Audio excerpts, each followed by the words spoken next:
So, that's right. Okay, I always like to go back a little bit when I start something, and I always like to go back to the start, to where things start. So in science, I think that's a really good thing to do, because somebody 300 years ago might have already talked about what you're interested in, and it's good to learn from history. So networks, they actually started with this gentleman here, Leonard Euler, or I don't actually know how you pronounce that, but Euler, I suppose, because he was in Austria. So he started what we call graph theory. This is very, very basic. He basically started it because he had this problem. Well, it wasn't really a big problem, but he wanted to figure out whether this place here in Königsberg in Prussia, he could find a path over this island across 7 bridges, but only cross every bridge once. So to see if there was what they call a Euler path. And this is the first time that's considered network theory, because it's connecting up these bridges by crossing them. In this case, it wasn't possible to cross every bridge, but only cross them once and keep walking. And basically, if you have one node or one bridge with more than with an odd number of connections, then you haven't got a Euler path. But this is basically where this whole network stuff started. So, what is a network? And Beth has already gone over some of this, so sorry if I'm repeating myself a bit, but it's basically a set of nodes, as we call them. A node is basically circles that's connected by a set of edges, and the edges is the line between it. Now, always to make things complicated, people call things different things, so nodes are also called vertices, edges are also called links, and networks are also called graphs. So they're just the same words for the different words for the same thing. So basically, we've got different types of networks.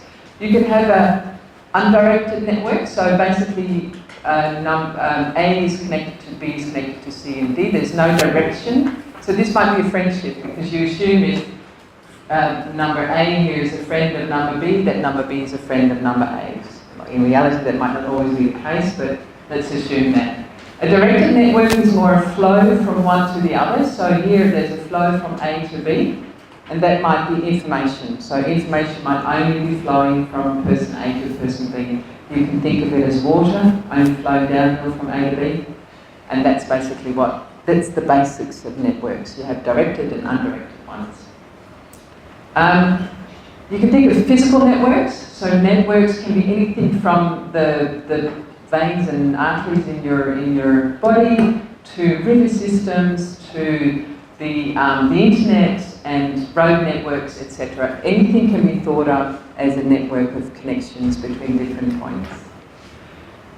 There's things that we call interaction networks, so these are more the directed graphs, and they can be airline networks, so where between the airports, can be interactions between countries in terms of trade.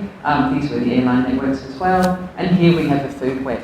So food web can be thought of as a network as well, a directed network if you think of predator-prey interactions. And then we have social interaction networks. Now they're the ones that interest me, and I think there's a lot of interest at the moment in social networks and how they work. So this picture here is a study that was done a while ago at the Jefferson High School in the States somewhere, and these were the sexual relationships between people in that high school. It's a bit worrying because there's only one monogamous one over here. So, and obviously if you plot this over time, it becomes an interesting sort of situation probably. But it can be anything. Again, these social interaction networks can be friendships, can be relationships between people in individual organisations. It can be, as in this case, romantic relationships. So why do social networks matter in terms of climate change? Well, for instance, it matters in how we as scientists, for instance, interact. So this was a study done in Hawaii where they mapped the different climate scientists from the different countries, and there was a total of almost 1,000 climate change professionals. And what turns out is that there's really strong clusters between the climate scientists in individual countries, which means that we don't interact much outside of our own sort of comfort zone in terms of cultural spectrums, etc.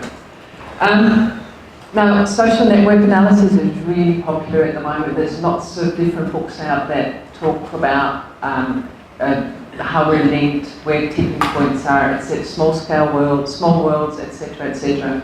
But really, network analysis and social networks were popularised by this film called 6 Degrees of Separation. Who's seen it?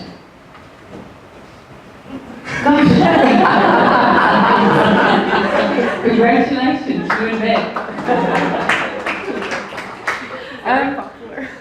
So I asked this at the previous summer school as well. It was also very low, and it must be a generational thing. It must just be the older people, because I mean, well, who knows this man? Yeah, so people do know this, and Sutherland as well. Anyway, so who's heard of 6 Degrees of Separation? Okay, so that's good. So quite a few people have. I'll explain it as I go along, so bear with me for those who know what it is. So there was a film done about 6 Degrees of Separation, but it was really, the film was based on a true study. And the study was done by this grumpy man here called Sandy Milgram. He looks very serious, but basically he did what is known as a small world experiment. And I was talking to Charlotte yesterday about doing survey work, right? Now this man here did a very interesting survey, and I'm fascinated by the fact, how did he come up with the idea of figuring out what a small world is? Now, basically, he didn't think of this term called 6 Degrees of Separation. It was really, he wanted to know how connected we were in the world. So I'll explain to you what he did in his experiment. So he had envelopes, just like we had before. In the envelope, he called information packets. He randomly selected individuals around the US.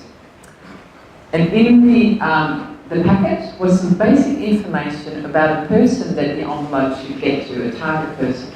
This target person was in Boston, was a Boston stockbroker, so he was named in the envelope. And this was the end destination in a packet. So he sent this packet to a random set of people in the US. I think it was in the US only. So, say I received the packet, and I looked at it and I said, I don't know this stockbroker. Okay, I think Lisa might know him. So I'll send the packet to you, and then you get to make the same decision. If I didn't know the Boston stockbroker, I'd send it straight to the Boston stockbroker.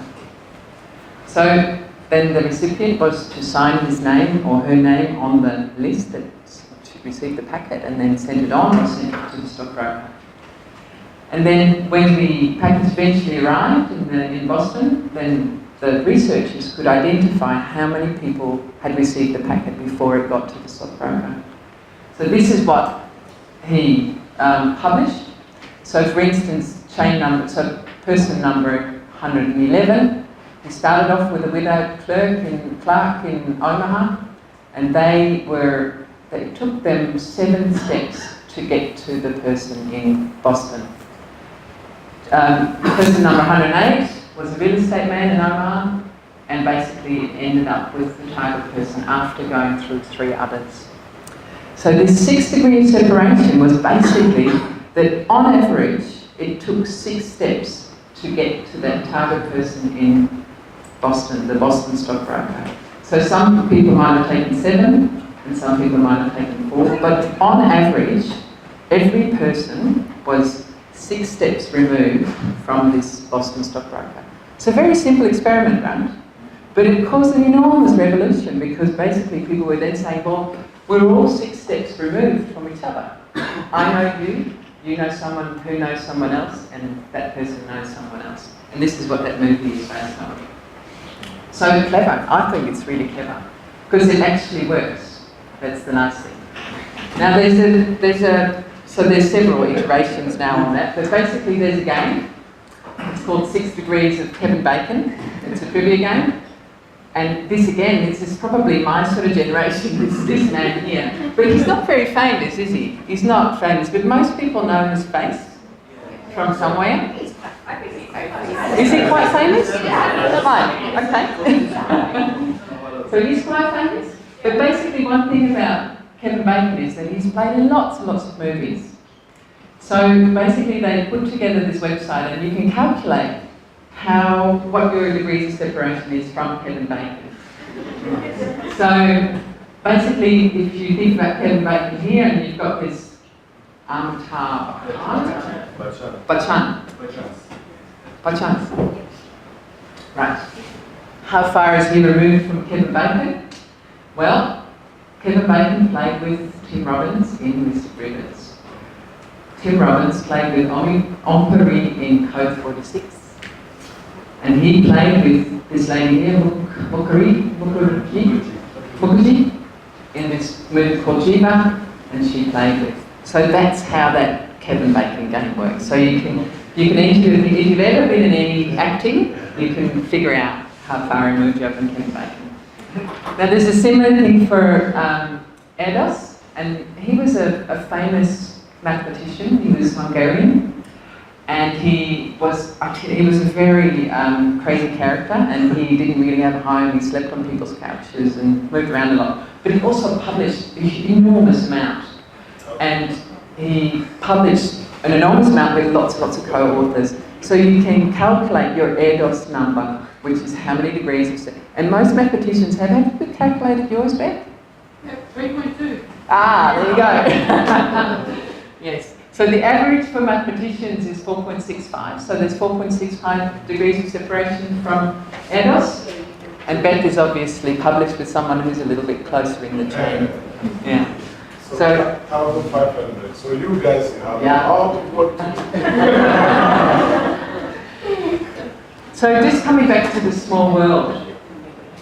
Okay, so this is what that experiment by Milgram was all about. It was about figuring out how small the world was, really. And I sometimes wonder if the world has got either bigger or smaller, because there's more of us, but we're more connected, right? So there's lots of studies at the moment that are looking at that.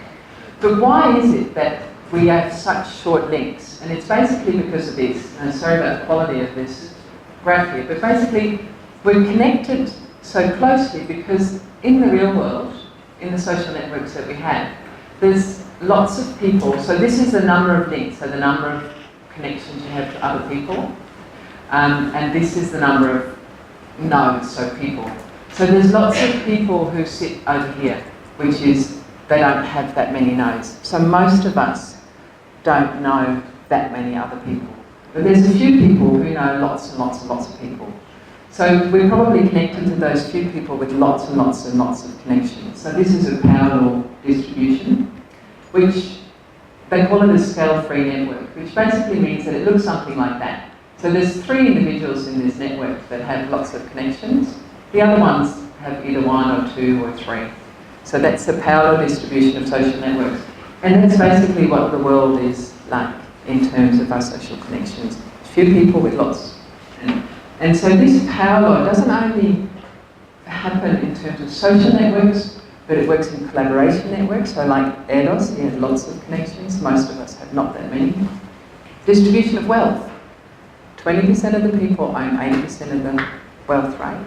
It's a Pareto principle. It's known as the 80-20 rule. So it's the law of the vital few. So there's a few people who have lots of money, and basically, so this 20-80 distribution occurs in many, many circumstances.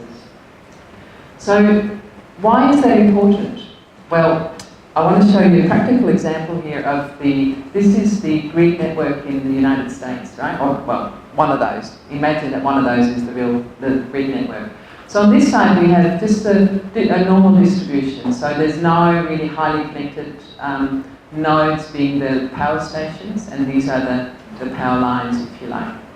So most nodes have 2 or 3 ways of the power lines. This one's a bit more, but it's basically a normal distribution. This one we have that power law distribution. So there's a few nodes with lots and lots of connections.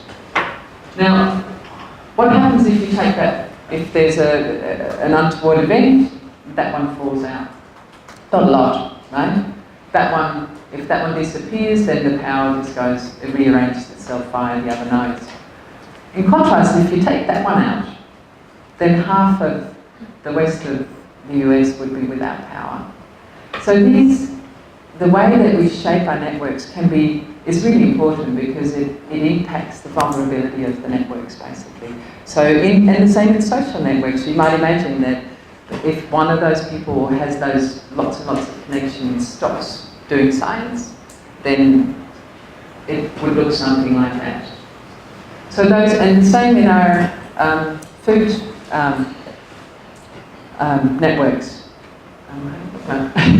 If that top one fell out, that one of the top predators that has maybe 3 connections, it might be sad for that animal, but the network might not fall apart. Whereas one of those other key ones down the bottom, one of the prey species falls out, then the whole network might fall apart.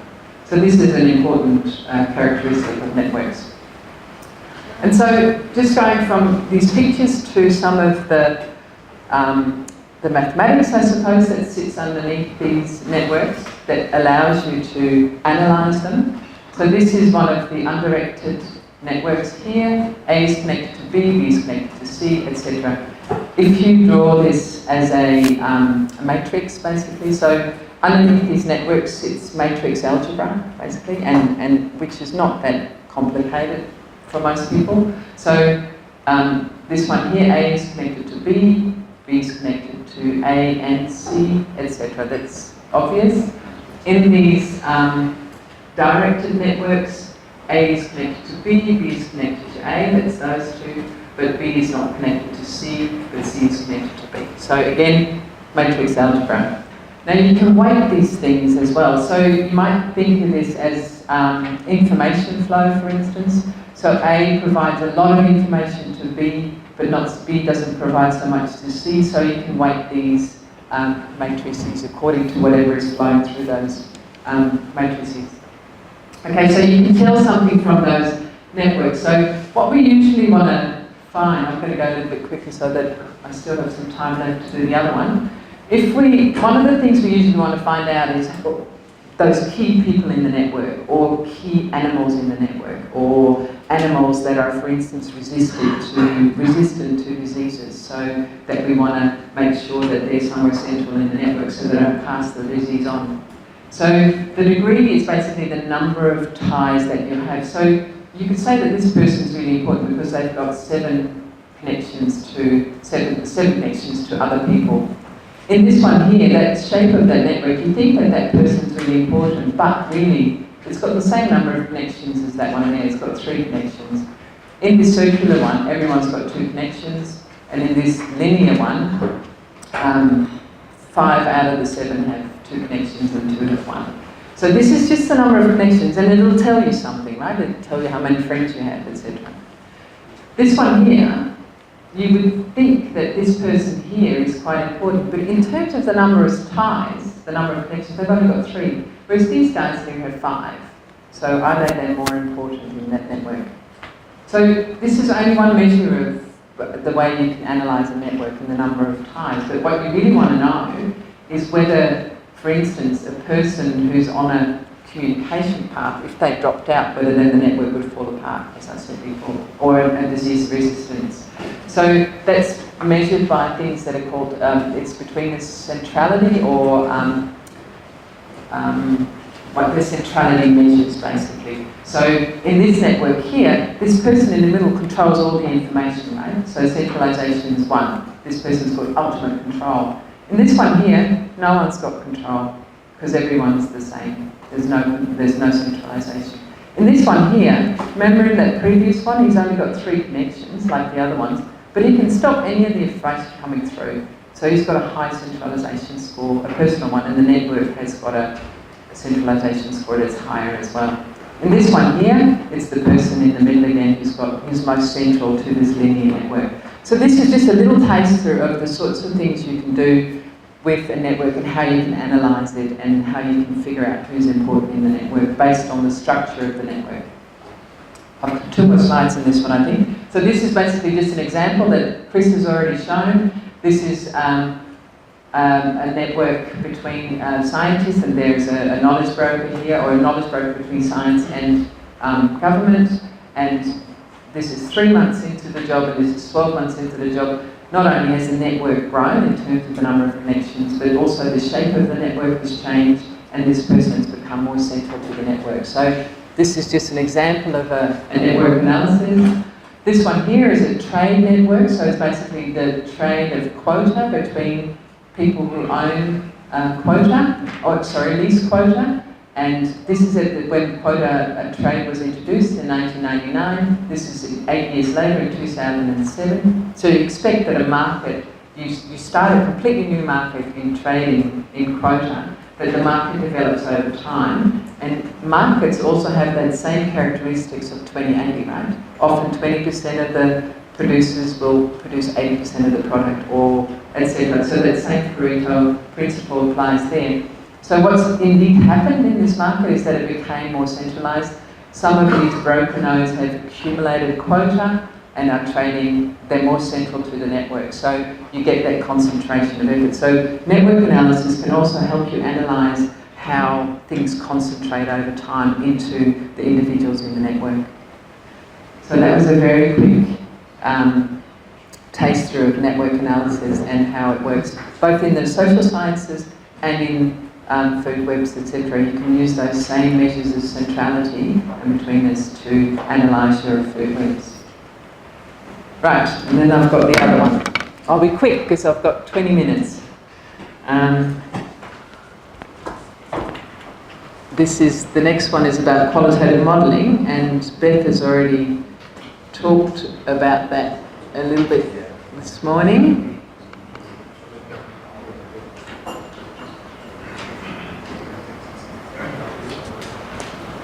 You guys must have just had it after this long morning on Saturday with all the modelling, but we're almost there.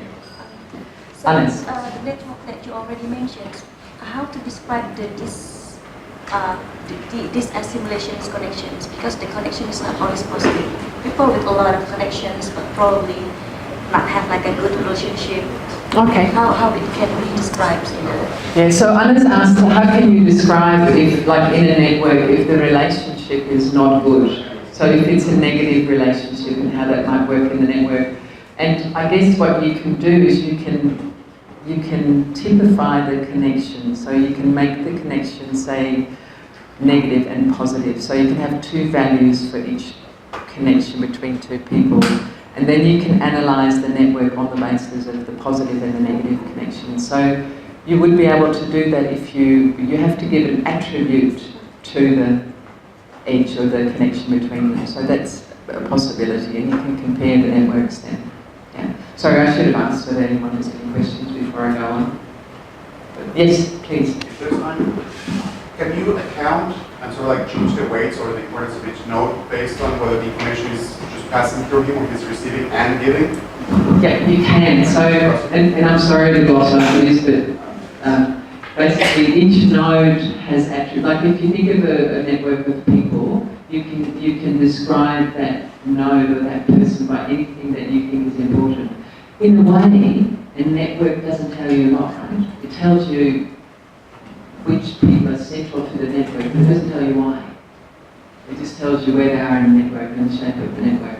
So you need to know something about those people in the network. So that's called the node attribute.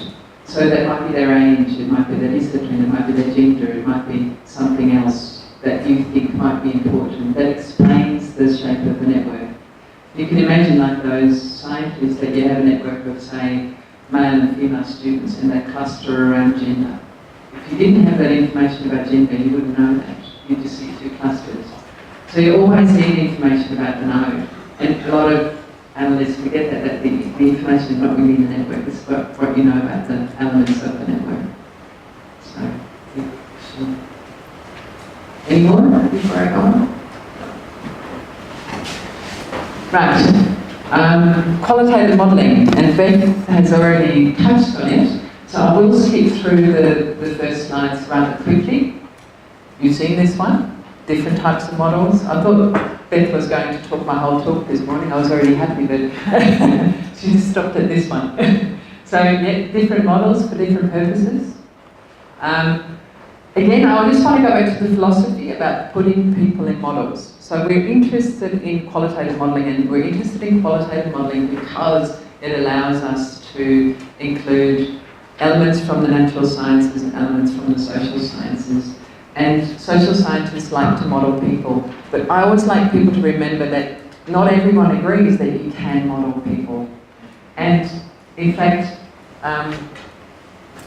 if you go back to philosophy again, there's different philosophies about whether we can model people or not. And basically, if you're a behaviourist, you say, yeah, you can probably model human behaviour because they perceive, they sense, they decide and act. So you can model these stimuli that people respond to. Whereas there's a lot of philosophers who don't actually think that you can model people. So it's a good thing to keep in mind. So because we model people, we actually, by nature, are behaviouralists. So we assume that you can, but it's good to remember that not everyone thinks the same.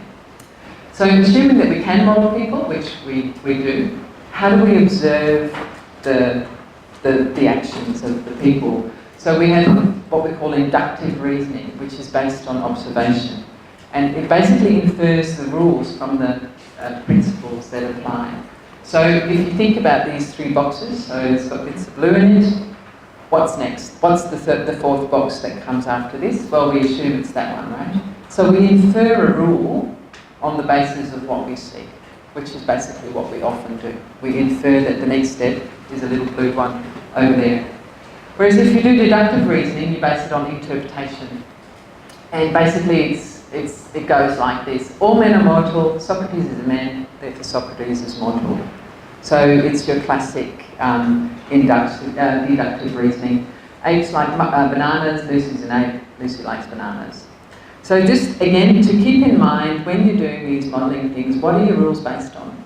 Are they based on this sort of thing, or are they based on that sort of thing? Just a little bit of philosophy I like to throw in there.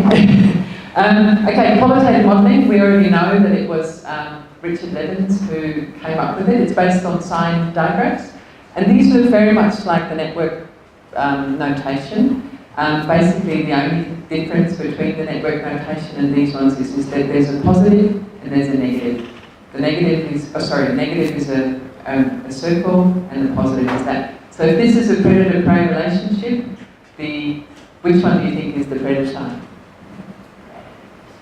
The left or those who think it's the left? No? Those who think that the predator is on the right? Why, Lisa, do you think that the predator is on the right? Big and he's attacking. Oh, sorry, you're looking at this one. Okay, you're right. I wasn't looking at the picture, I was looking at the diagram. Well, there's like a... Sorry, that was a stupid question, wasn't it? Yeah, okay. But it basically, this one benefits from this one, and this one gets reduced by that one. So it's the predator-prey relationship is interpreted differently to the picture, sorry. Okay, I'm going to flip through these ones, and basically come to these two people. Who's heard of Locke and Volterra equation? Okay, so that's the natural. I won't dwell on this then, but basically, again, we have the predator-prey relationship. The prey and the predators will vary over time according to this equation, basically, that if you have a lot of prey, the predators will increase because they've got lots to eat. They'll decrease the prey will fall, and then the predators will go accordingly. So there's a cycle that happens according to the relationship between them.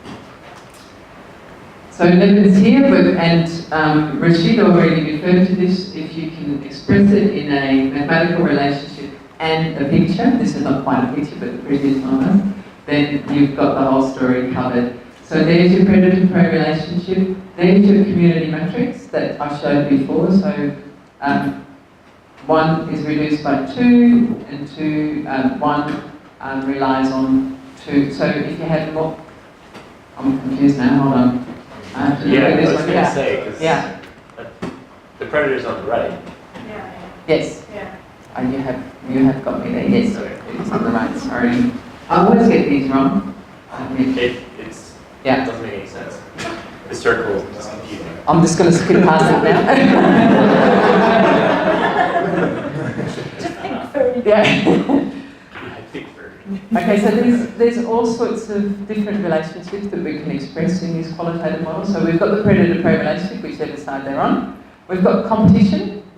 So these two are competing for the same resource. So if these ones are around, they'll decrease the number of, so if the green anomaly is numerous, it'll decrease the brown anomaly. If the brown anomaly is numerous, it'll decrease the green anomaly. This one here is amenanism, so this is a bacteria. So this one is basically a one-way negative relationship. If this one increases, then that one will decrease. Mutualism, they basically benefit from each other, like the sea anemone. This one increases, this one will increase too, and vice versa. This one is where the increase of, say, these animals sitting on top of these cows eating the bugs doesn't have any effect on the cows.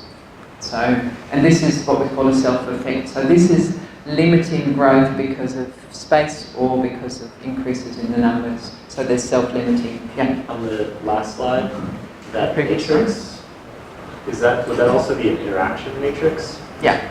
Okay. Yeah. So there's no interaction between, this is the self-effect on the diagonal. Yeah. So this one I'll explain it better. So there's a large fish, a small fish, and a fishery. The small fish benefits from this, the small fish is eaten by the large fish, and the large fish is fished by the fishery, right? So we have small fish, large fish, and fisheries, also across the top. This is the self-effect, so this is the self-limiting effect that we find there. And basically, let me get this, so the effect of 1 on 2 is positive, is that right? 1 on 2 is positive, yes. So the predators benefit, the large fish benefit from the small fish. So 1 on 2 is positive. 2 on 1 is negative. So if you have more large fish, then you'll have fewer small fish. So that's the interaction matrix. Does that make sense? So the fishery is eating itself. Yeah. Cool. Yeah. Basically. So this is just the. Yeah. What would a positive self-effect, like the example? Well, good. You can answer that question yourself probably, because if you think of a negative self-effect is when you have an increase in numbers of the population at some stage, there's no more space for the next one, right? So then you're self-limiting in a way. Can you think of any examples where an increase would create an increase would create an increase? So you have an increase and you have more infrastructure, like libraries and schools, and then So that It is actually no stable system that has positive self-effect. So mathematically they're possible, in reality they don't last very long because of the opposite is a bit. Units carrying capacity also remember. So when in a previous life I was a paramedic on an ambulance, and there's two things that there's two things in our body that are actually positive self-effects. So that actually destroy, that have to self-destruct, basically. And so the one thing is the female giving birth. There's an increase in oxygen, the hormone now, the name of the hormone that estrogen. No, the one that makes your oxytocin. So that's, if you get oxytocin, you get more oxytocin, you get more oxytocin, and it only ends when the female's giving birth. So that's the positive self-effect. And there's one other one, and that's when you go into shock. So your blood pressure drops, and basically it only ends when your legs are higher than your head. So, because then your blood pressure will come up. So there's only a couple of positive self-effects. Even in but it has to end in disaster, basically. Well, disaster not really when you're giving birth, I suppose, but yeah.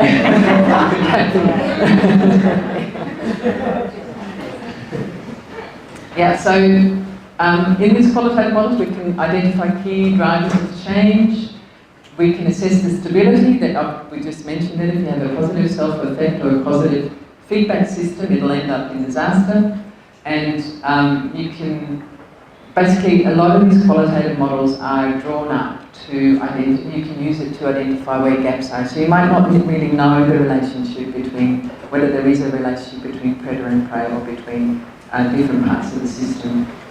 Another benefit of qualitative modelling is that they're pretty easy to produce with stakeholders. So you can sit down in a room and ask people, how do you understand this system works? How do you think this system, say a mangrove system works? What is the relationship between the animals, etc.? So it's really easy to do with stakeholders.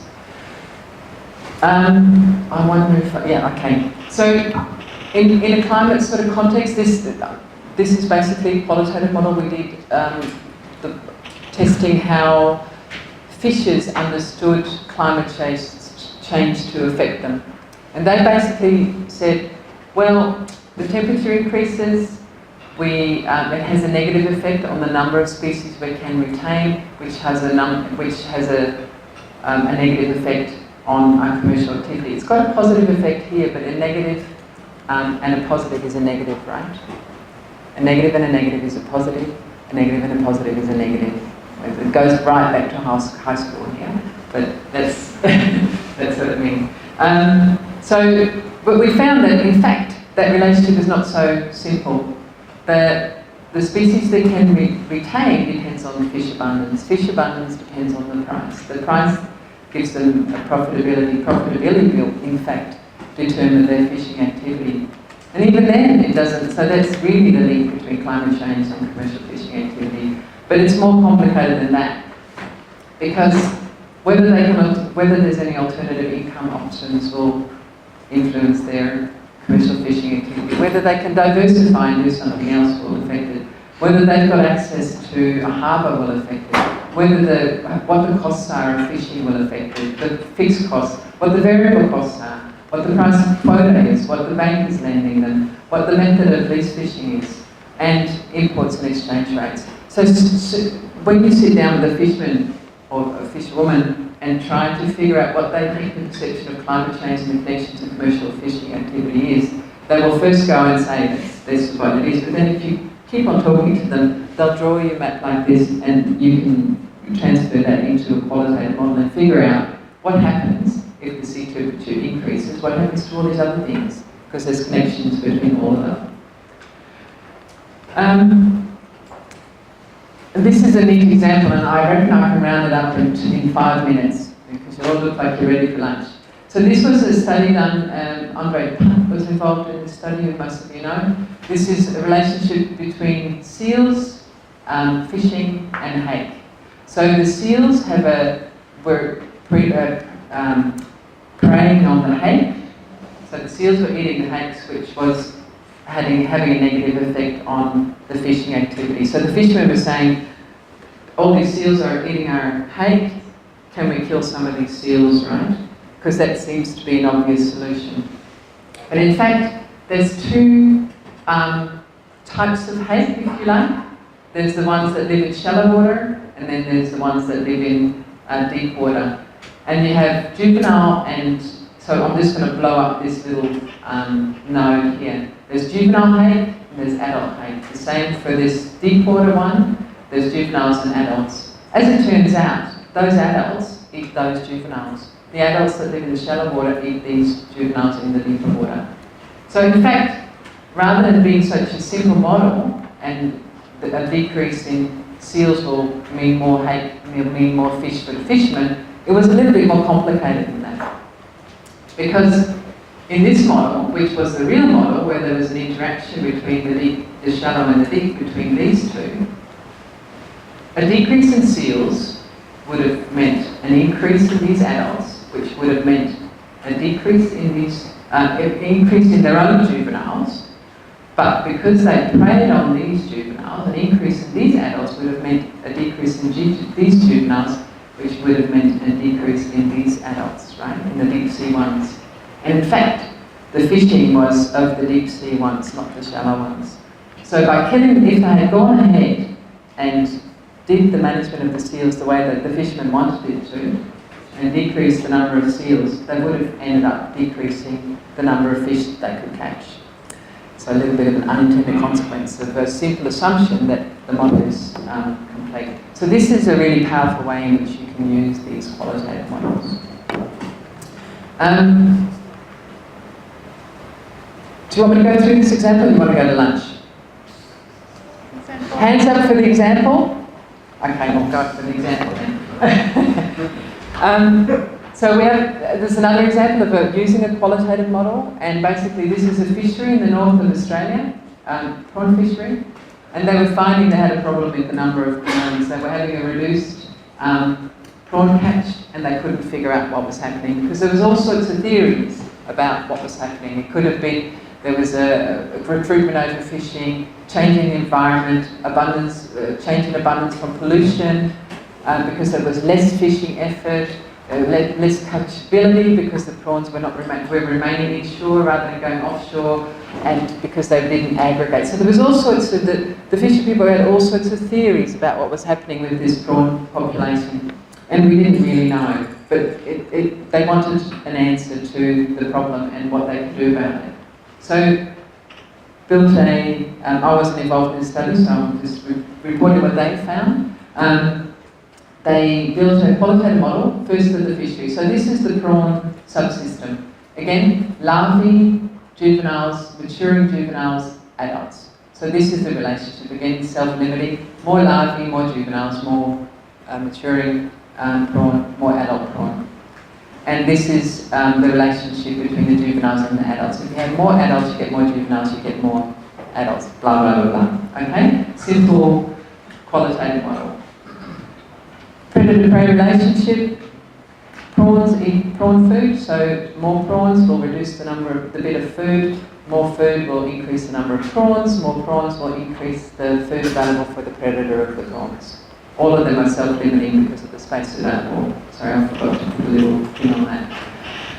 Now, so we have these prawns. We've got the larvae, juveniles, maturing juveniles and adults. As it happens, they live in different parts of the system. So the larvae and the adults are offshore. The juveniles are in the estuaries, and these maturing adults are inshore. So each of those is preyed upon. So we've got prey, and we've got their food basically. So we have nutrients that the adults depend on, but we have competitors for those nutrients over here. These ones are preyed upon as well by this prey species here, and they have nutrients as well. They have no competition for their nutrients though. So this is that system, the biological system, and basically I'm going to build in the human system now. So there's recreational fishing on this predator species, recreational fishing on that predator species. We have commercial catch of that predator species, also of that of mature adult prawns. The catch depends on effort, CPUE, and the price of prawns. It's this very simple economic relationship. Now I'm going to build in the environment, the habitat down the bottom here. So first of all, there's such a thing as turbidity. Prawns are susceptible to turbidity. These prey species are susceptible to turbidity. So turbidity increases, the prey species will decrease. Now if these decrease, then it will decrease recreational fishing. Yeah, so that's the relationship there. Mangrove habitat, if it's in good condition or there's lots of it, it'll be good for those prey species. Now we get to this thing that matters for prawns, it's rain. So early rain means that all these stages of the prawns and the nutrients will benefit. It's good for prawn growth. These early rains though also increase turbidity, which will affect those prey species. Over here we've got late rain. Basically late rain reduces salinity, which affects the adult prawns, and it's a negative effect. Turbidity here also increases, is bad for the late rain. I think I might have forgotten the link there, but it affects the adult prawns there. So that's the system. Now what happens? Why are these prawns being affected? Why was the catches down? We tried to figure it out. So what you can do in this qualitative model is actually, so if we go from this one and we say, okay, this year we had early rain. So this is the bit that's changed. We had lots of early rain. And if we follow all these links, so early rain increases turbidity, decreases these spray species, what we can do is we can actually figure out whether something's gone up or down for all these nodes in the network. Where they're yellow, it's increased the catches. So increased early rain is increased all of these, it's increased this one, and it's increased commercial catches.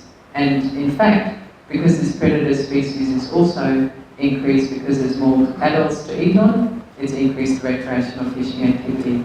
It's decreased these predator species, so that's been a negative effect on these recreational fishes. For these ones here, the model can't resolve it because there's negatives and positives coming in, and then basically there's not a clear resolution of what happens with these nutrients in the offshore. And where there's both a positive and a negative effect, it's zero, there's no effect basically. So by pressing on one of these, by changing one of these, you can see what happens in the rest of the system, and you can basically figure out what might have caused the absence of prawns, because the early rains didn't happen that year. So it was a negative one. So that's just an illustration of what you can do with these qualitative models. That's quite powerful, and it's a good way to figure out the possible management approaches that you might want to use to solve the problem. And I think I might leave it there. Just on time, 3 minutes late. I think it's time for lunch, unless anyone has any questions, burning ones. But please come and see me afterwards if you want any more information on this. Thank you.